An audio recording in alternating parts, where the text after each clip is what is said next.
BBC Urdu کے programme سیربین میں خوش آمدید. ہمارے لنڈن اسٹوڈیو سے میں ہوں عالیہ نازکی. پاکستان میں ریپ کی شکار خواتین کی ویڈیو ملزموں کی طرف سے سوشل میڈیا پر ڈالنے کے واقعات. کیا اس جرم کی قانونی روک تھام ممکن ہے؟ افغانستان میں سیکیورٹی ذمہ داری مکمل طور پر افغان دستوں کے حوالے. غیر ملکی فوجی اب صرف تربیتی کردار ادا کریں گے. اور سیربین میں یہ بھی دیکھیے گا کہ شدت پسندی گزشتہ ایک سال میں کن کن ملکوں میں بھڑکتی رہی. پاکستان میں جنوبی پنجاب کے ایک دور دراز علاقے میں ایک لڑکی کو جب 4 افراد نے گینگ ریپ کیا تو اس لڑکی نے خوف کے مارے کسی کو کچھ نہیں بتایا. لیکن پھر ملزمان نے اس ریپ کی ویڈیو انٹرنیٹ پر ڈال دی، جس کے بعد پولیس نے ان افراد کو ابتدائی طور پر گرفتار تو کر لیا ہے، لیکن اس لڑکی کی زندگی عذاب بن گئی ہے. ہمارے ساتھی امبر شمسی نے جاننے کی کوشش کی کہ سوشل میڈیا اور انٹرنیٹ پر اس طرح کا مواد ڈالنے والے کس طرح قانون کی گرفت سے بآسانی بچ نکلتے ہیں. اس رپورٹ میں متاثرہ لڑکی کی شناخت کو محفوظ رکھنے کے لیے ان کا نام تبدیل کیا گیا ہے. کچھ عرصے پہلے تک سعدیہ اسکول میں پڑھاتی تھیں، لیکن اب اپنے گھر تک محدود ہو کر رہ گئی ہیں. وجہ کہ سعدیہ کے چچا نے ان کی ایک برہنہ ویڈیو دیکھی تھی جس میں 4 افراد ایک ایک کر کے انہیں ریپ کر رہے تھے. اس ویڈیو سے پہلے سعدیہ نے اس تکلیف دہ واقعے کے بارے میں کسی کو نہیں بتایا تھا. انہوں نے کہا تھا کہ اگر کوئی بھی اس طرح سے کوئی کام کیا، ہمارا کہنا نہیں مانا، تو ہم یہ ویڈیو جو ہے سب کو دکھا دیں گے، انٹرنیٹ پہ دے دیں گے. اور مجھے اپنی اتنی پرواہ نہیں تھی، لیکن میری وجہ سے میرے بہن بھائی کا فیوچر داؤ پہ لگ سکتا تھا. لیکن ان کی ذاتی شرم تماشا بن گئی جب ایک ملزم نے ویڈیو کو آن لائن شائع کر دیا. لوگ ہیں جو اس مووی کو انٹرسٹنگ لے رہے ہیں اور بہت زیادہ یعنی کہ ایک فن کے لیے یوز کر رہے ہیں، دیکھ رہے ہیں اسے. ٹھیک ہے، جو ہونا تھا وہ تو ہو چکا ہے، اس چیز کو، اس مووی کو ڈیلیٹ کر دیں. لیکن اکثر لوگوں نے اسے اپنے فن کے لیے رکھا ہوا ہے اور لوگوں کو دکھا رہے ہیں کہ یہ دیکھو اس کے ساتھ یہ ہوا ہے. 4 ملزمان کو پولیس نے جلد ہی پکڑ لیا تھا. ان پر گینگ ریپ، اغوا اور فحش مواد کی تقسیم کے الزامات ہیں. پولیس کا کہنا ہے کہ ان کے پاس سزا کے لیے مضبوط شواہد موجود ہیں. اس واقعے کے بعد پولیس جلد حرکت میں آ گئی تھی اور ایسا ہی ظاہر ہوتا ہے کہ یہ ایک کامیاب قانونی کارروائی ہے.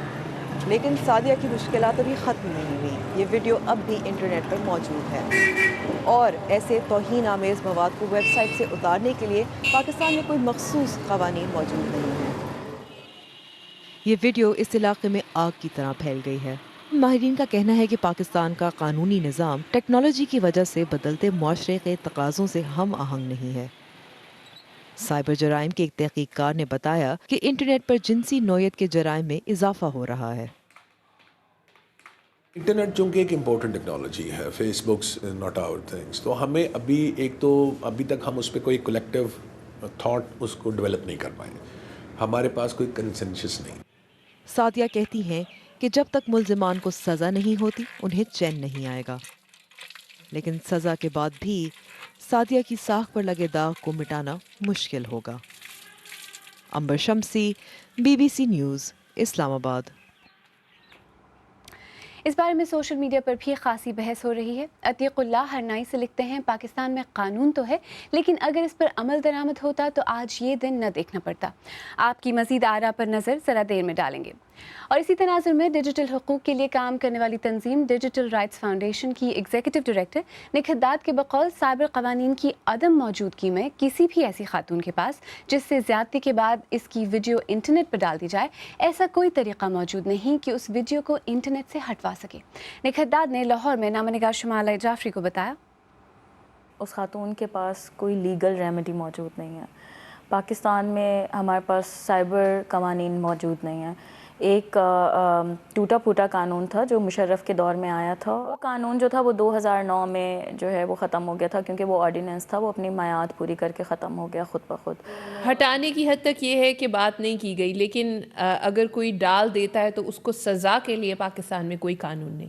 آپ ویڈیوز جو آن لائن اس طرح وائرل ہو جاتی ہیں، ریپ ویڈیوز، آپ اس کی ہٹانے کی بات، آپ سزا کی بات کریں، آپ یہ کہیں کہ ریپ کی جب سزا نہیں کبھی آج تک ہوئی، ہمارے قوانین کی بنیاد ہی اتنی غلط ہے، تو آپ اس ویڈیو کی سزا کے بارے میں کیا بات کریں گے جب سائبر کرائم لا ہی نہیں ہے اس کو ایڈریس کرنے کے لیے؟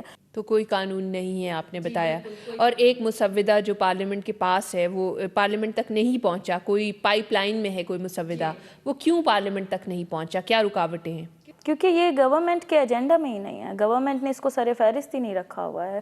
وہ میں آپ کو بتا رہی ہوں کہ صاحب اتنے سالوں سے اتنی ترقی ہو رہی ہے، ٹیکنالوجیکل ایڈوانسمنٹس ہو رہی ہیں، لیکن ہماری جو منسٹری آف انفارمیشن ٹیکنالوجی ہے، انہوں نے ابھی تک کوئی اس طرح کے اقدامات ہی نہیں کیے جس سے آپ کی ٹیکنالوجی انڈسٹری جو ہے وہ آگے بڑھ سکے۔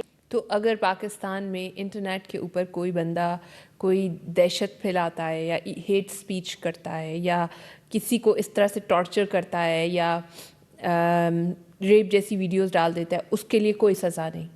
سزا موجود ہے، لیکن اس کو ابھی تک استعمال نہیں کیا گیا۔ اینٹی ٹیررزم ایکٹ کا سیکشن 6 جو ہے بیسیکلی وہ اس کے حوالے سے بات کرتا ہے، اور وہ اسپیسیفکلی سائبر کرائمز کے حوالے سے تو بات نہیں کرتا، بٹ جب اس کی انٹرپریٹیشن کی جاتی ہے تو وہ یہی کہتا ہے کہ جب آپ ٹیرر پھیلا رہے ہیں نا، آپ لوگوں میں خوف پھیلانے کی کوشش کر رہے ہیں کہ کل کو تمہارے ساتھ اگر اس طرح کا ہو، تمہاری ویڈیو بھی آن لائن جا سکتی ہے جس کی پھر کوئی پکڑ دھکڑ نہیں ہوگی۔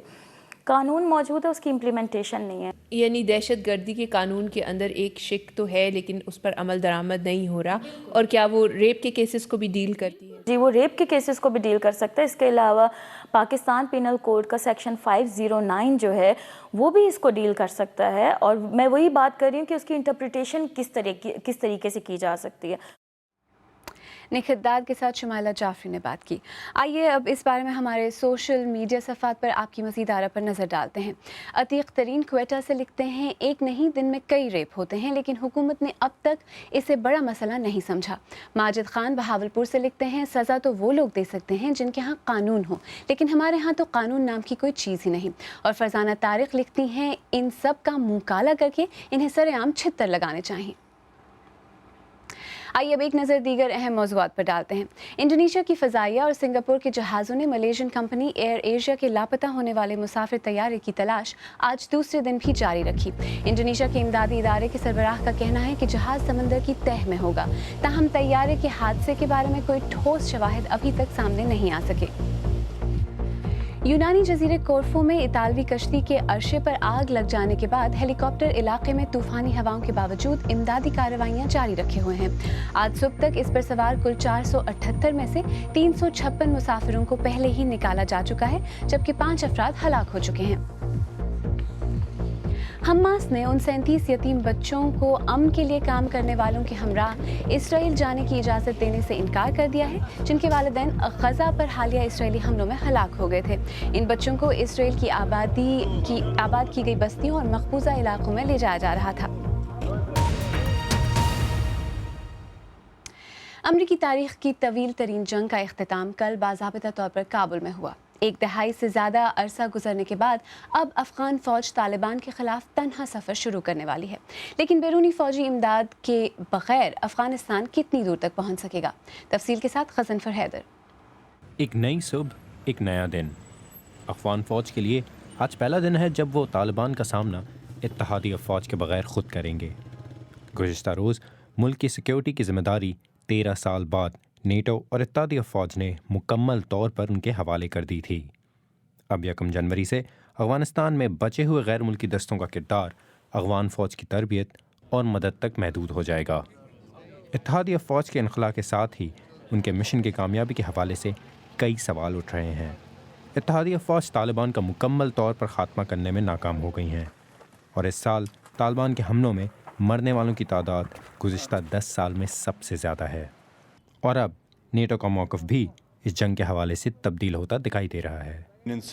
شورش کا حل جنگی میدان میں نہیں ہوتا، اس کا حل مفاہمت اور مذاکرات میں ہے، اور صدر غنی بھی اسی راستے کو اپنا رہے ہیں۔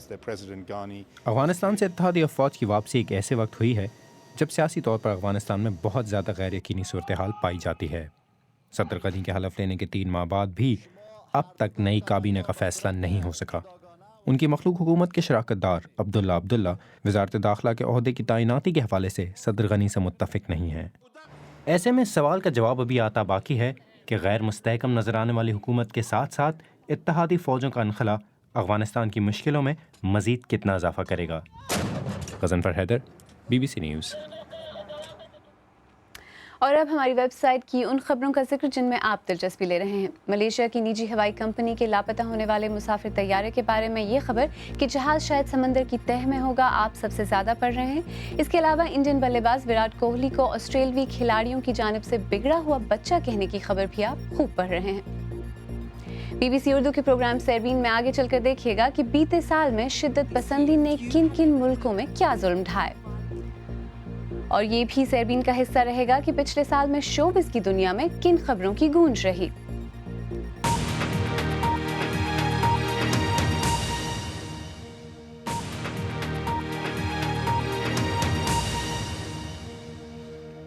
BBC اردو کے پروگرام سیربین میں ایک بار پھر خوش آمدید۔ میں ہوں عالیہ ناز کی۔ 2 سال کی محنت کے بعد بالآخر BBC کی نامہ نگار یلڈا حکیم کو اس سال جنوری میں افغانستان کی بگرام جیل میں قیدیوں سے ملاقات کی اجازت ملی، اور وہ نائجیریا میں اس خاندان سے بھی ملیں جو بوکو حرام کی وجہ سے اپنا گھر چھوڑنے پر مجبور ہوا۔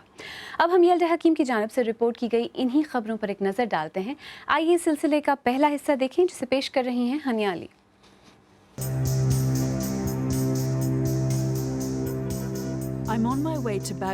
میں کابل کے نواح میں واقع بگرام کے جیل خانے کے راستے پر ہوں۔ مجھے 2 سال کے انتہائی طویل مذاکرات کے بعد اس جیل کے دورے کی اجازت ملی ہے جو خاص طور پر طالبان اور دیگر خطرناک قیدیوں کے لیے بنایا گیا تھا۔ یہ جیل بگرام میں امریکی کنٹرول میں کام کرنے والے بہت بڑے ایئر بیس کے بالکل سامنے واقع ہے۔ گزشتہ برس اس جیل کے ان حصوں کی سیکیورٹی امریکیوں نے افغان حکام کے حوالے کر دی تھی جہاں پر افغانستان میں پیدا ہونے والے قیدیوں کو رکھا جاتا ہے۔ تاہم غیر ملکی قیدیوں کے سیل اب بھی امریکی نگرانی میں ہیں۔ میرے گائیڈ افغان فوجی افسر جنرل فاروق برکزئی تھے جو اس جیل کے منتظم بھی ہیں۔ اس کمرے میں ہماری ملاقات ان 65 قیدیوں میں سے چند سے کروائی گئی جنہیں افغان حکام نے امریکی مخالفت کے باوجود فوری طور پر رہا کرنے کا فیصلہ کیا ہے۔ امریکی فوج کا کہنا ہے کہ محب اللہ طالبان کا کوآرڈینیٹر تھا جو حملے کرواتا تھا۔ ان کا کہنا ہے کہ گرفتاری کے وقت یہ مسلح تھا۔ اس کے موبائل فون سے طالبان کا تشہیری مواد ملا تھا اور کیمیکل ٹیسٹ میں اس کے جسم سے 4 طرح کے دھماکہ خیز مواد کے ساتھ کام کرنے کے ثبوت ملے تھے۔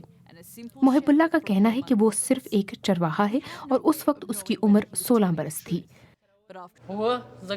میں بالکل ان سے نفرت کرتا ہوں کیونکہ مجھے بلا وجہ یہاں رکھا گیا ہے۔ میں ان سے نفرت کرتا ہوں اور ان سے پوچھنا چاہتا ہوں کہ میرا جرم کیا ہے۔ اگر وہ میرے خلاف ثبوت مجھے دکھا دے تو میں خوشی سے یہاں 10 برس بھی گزار لوں گا، لیکن اس کے بارے میں کوئی بات نہیں کر رہا۔ میں 1 سال سے اپنے ماں باپ سے دور ہوں۔ کیوں؟ آخر اس کی وجہ کیا ہے؟ ان لوگوں کی بے گناہی کے دعووں کے باوجود امریکی اپنے موقف پر قائم ہیں کہ یہ سب خطرناک لوگ ہیں، لیکن ہماری شوٹنگ کے 3 ہفتے بعد انتہائی سیاسی شور شرابے میں انہیں بگرام جیل سے رہا کر دیا گیا تھا۔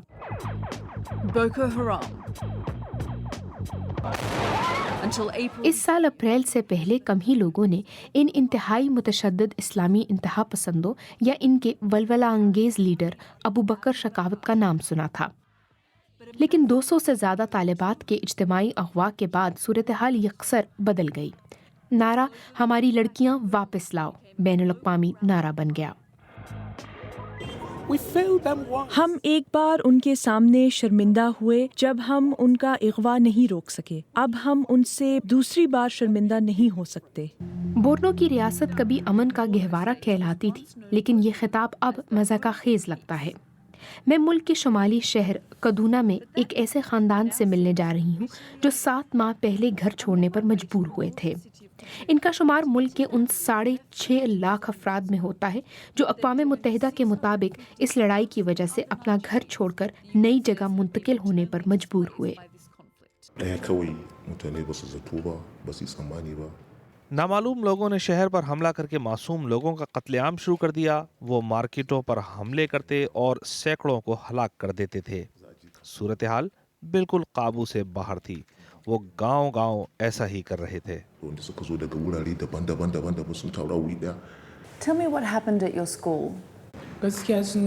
وہ لوگ دوپہر کو آئے تھے، ان کے چہروں پر ماسک تھے اور انہوں نے فائرنگ شروع کر دی۔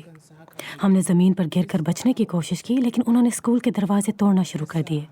اس کے بعد وہ ہاسٹل میں داخل ہوئے جہاں انہوں نے بلا تفریق طالبات کو ذبح کرنا شروع کر دیا. وہ بہت زیادہ تھے. لڑکیاں سب کے سامنے ریپ ہو رہی تھیں. کچھ یہ سب دیکھ کر بے ہوش ہونا شروع ہو گئیں. وہاں سے فرار میں ناکامی کی قیمت ریپ تھی.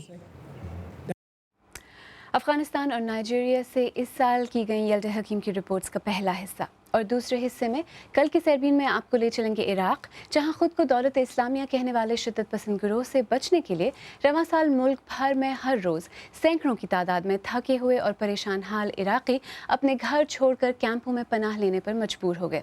ایسا کرنے میں کامیاب ہونے والوں میں سے کئی اپنے پیاروں سے بچھڑ گئے. اگر آپ یہ رپورٹ یا آج کا پروگرام دوبارہ دیکھنا چاہیں تو ہمارے یوٹیوب چینل youtube.com/BBC اردو پر بھی دیکھ سکتے ہیں. ہمارے یوٹیوب چینل کو اب تک 10 لاکھ دفعہ دیکھا جا چکا ہے، جس کے لیے ہم اپنے تمام ناظرین کے شکر گزار ہیں. اور چلتے چلتے آئیے اب دیکھتے ہیں کہ سال 2014 میں ہالی ووڈ میں کون سے اہم واقعات ہوئے اور ہالی ووڈ کے ستاروں کی کیا مصروفیات رہیں. رواں سال اگست میں ہالی ووڈ کے معروف جوڑے اینجلینا جولی اور بریڈ پٹ نے اپنی شادی کا اچانک اعلان کر کے دنیا بھر میں ہیڈ لائنز بنا ڈالی. اور طویل عرصے تک بیچلر رہنے والے ہالی ووڈ کے سٹار جارج کلونی بھی بالآخر لندن کی معروف بیرسٹر امل عالم الدین سے رشتے ازدواج میں منسلک ہو گئے. ایک طرف اگر ہالی ووڈ میں شادیاں ہوئیں تو دوسری طرف معروف اداکاروں سیمور ہافمن اور رابن ولیمز کی موت نے شوبز کی دنیا کو سوگوار بھی کیا. اور سال کے اختتام پر شمالی کوریا کے رہنما کم یونگ ان کے افسانوی قتل پر مبنی فلم دی انٹرویو نے بھی خوب ہیڈ لائنز بنائیں. اور آخر میں آپ کو یاد دلاتے چلیں کہ آج سیربین کا بڑا موضوع تھا پاکستان میں سائبر قوانین کی عدم موجودگی. جنوبی پنجاب کے ایک دور دراز علاقے میں ایک لڑکی کو 4 افراد نے گینگ ریپ کیا اور بعد میں اس کی ویڈیو سوشل میڈیا پر ڈال کر اس کی زندگی برباد کرنے میں رہی صحیح کسر بھی پوری کر دی. لیکن اس طرح کا مواد انٹرنیٹ پر ڈالنے والوں کے خلاف پاکستان میں قانون خاموش ہیں. اگر آپ چاہیں تو مجھ سے اور ہماری ٹیم کے دیگر ساتھیوں سے ٹویٹر پر بھی رابطہ کر سکتے ہیں. میرا ٹویٹر ہینڈل ہے @alianazki.